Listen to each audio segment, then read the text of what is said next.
இன்னைக்கு நம்ம நிகழ்ச்சியில முதல் பகுதியான அறிவோம் ஜோதிடம் பகுதியில தமிழ் ஜோதிடம் பத்தி தான் நம்ம பார்க்க போறோம். இது பற்றி பேசுவதற்காக நம்ம அரங்கத்திற்கு வருகை தந்திருக்கிறார் நம்முடைய ஜோதிடரான பட்டுக்கோட்டை ஆனந்தன் அவர்கள். முதலில் அவரை வரவேற்கலாம். வணக்கம். அனைவருக்கும் வணக்கம் சார். நம்ம நிகழ்ச்சியில நாம நட்சத்திரங்களை பத்தியும் பார்த்துட்டு வரோம். அந்த வகையில இன்னைக்கு புனர்பூசம் நட்சத்திரம் பத்தியும் அந்த நட்சத்திரக்காரர்களுடைய பொதுவான குணநலன்கள் பத்தியும் சொல்லுங்க சார். புனர்பூச நட்சத்திரம் 1, 2, 3 பாதம் மிதுன ராசி, 4ஆம் பாதம் கடக ராசி. புனர்பூசத்தின் நட்சத்திரத்தின் அதிபதினு எடுத்துக்கிட்டோம்னா குரு பகவான், மிதுன ராசி அதிபதி புதனோட் பகவான், கடகராசி அதிபதி சந்திர பகவான். பொதுவாக இவங்களுக்கு இந்த குருவோட குணத்தை நம்ம பார்த்தோம் அப்படின்னோம்னா நீதி, தர்மம் இதற்கெல்லாம் இந்த குருவே காரகர். அதே அமைப்பில் புதன் எடுத்துக்கிட்டோம்னா புத்தி சாதுரியத்துக்கும் மதிநுட்பத்துக்கும் அவர் ஒரு காரகர். அதே போல் கடகராசியோட அதிபதியாகிய சந்திர பகவான் எடுத்துக்கிட்டோம்னா அவர் நல்ல மனதுக்கான ஒரு காரகர். பொதுவாகவே இந்த விதமான ஒரு நற்குணங்கள் அவங்களுக்கு வாழ்க்கையில் அதிகமாக அவங்கள்ட்ட இருக்கிறதுனால எப்பயுமே நல்லது ஒரு நீதி நேர்மையோடு நடந்துக்கக்கூடிய ஒரு அற்புதமான நல்ல குணங்கள் அவங்கள்ட்ட இருக்கும். அதே கணத்தில் இவங்களுக்கு தர்மமான ஒரு அறநிலை பாதையில் அவங்க இருக்கிறதுனால வாழ்க்கையில் எந்த ஒரு நற்செயலை அவங்கள்ட்ட கொடுத்தாலும் அது ரொம்ப நேர்த்தியாக அந்த காரியத்தை சாதிக்கக்கூடிய ஒரு அற்புத ஆற்றல் பெற்றவர்கள் இவர்கள் தான்.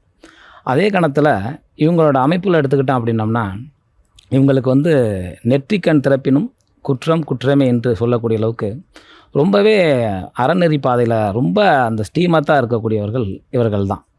அதனால தான் இவங்களோட காரகத்தில் பார்த்தோம் அப்படின்னம்னா முக்கியமாக நம்ம எடுத்துக்கிட்டோம் அப்படின்னம்னா இந்த நட்சத்திரத்தோட தன்மையோட தருணத்தில் இதோட தமிழ் பெயர் நம்ம எடுத்துக்கிட்டோம்னாவே திகிரின்னு சொல்லுவாங்க. அதாவது சக்கராயுதம்.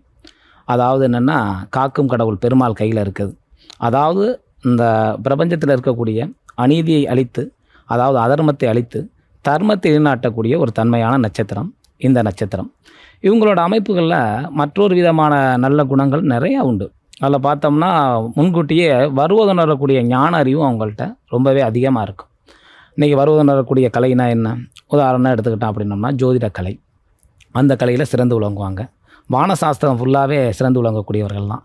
வானிலை அறிக்கை, மழை வரப்போகுது, புயல் வரப்போகுது, இதையெல்லாம் ரொம்பவே ஒரு நல்ல திட்டமிடலோடு முன்கூட்டியே அதை கணிக்கக்கூடிய ஆற்றல் பெற்றவர்கள் இந்த நட்சத்திரக்காரர்கள் தான். அந்த கூட்டு தொழில் இருக்குது பார்த்தீங்களா, கூட்டு தொழில் கூட்டாக சேர்ந்து ஒரு முயற்சி எடுத்து அதில் பெரிய வளர்ச்சி அடைகிறது.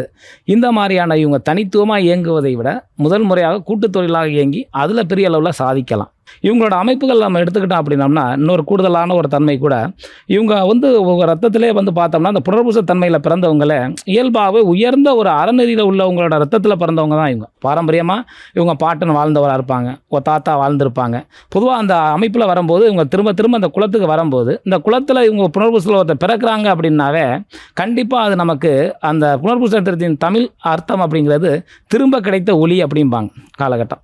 அப்போ இந்த குடும்பத்தில் இவங்க பிறப்பு எடுத்தாவே நம் குடும்பம் மிகப்பெரிய அளவுக்கு நல்ல ஒரு வளர்ச்சி அடைய போகுது அப்படிங்கிறது அர்த்தம். மொத்தத்தில் அந்த புனர்பூச நட்சத்திரம் இயல்பாகவே நல்ல புகழும் நல்லது ஒரு புண்ணியமும் பெற்றெடுத்த ஒரு அற்புத நட்சத்திரம். இதற்கு அதனால தான் புனிதன் என்கின்ற ஒரு அற்புதமான பேரும் கூட இந்த நட்சத்திரத்துக்கு இருக்குது. அதனால் கண்டிப்பாக அந்த நட்சத்திரத்தில் பிறந்த இவங்களுக்கு மிகப்பெரிய ஒரு பேரும் புகழும் வாழ்க்கையில் கிடைத்து ஒரு புண்ணிய வாழ்வு அடைவது கால இறுதியில் உறுதி. சார், விரிவான தெளிவான ஒரு விளக்கத்தை கொடுத்திருக்கீங்கன்னு சொல்லலாம் சார். தொடர்ந்து நாம தமிழ் ஜோதிடம் பத்தி அடுத்தடுத்த நிகழ்ச்சிகளையும் தொடர்ந்து பேசலாம். நன்றி சார். வணக்கம்.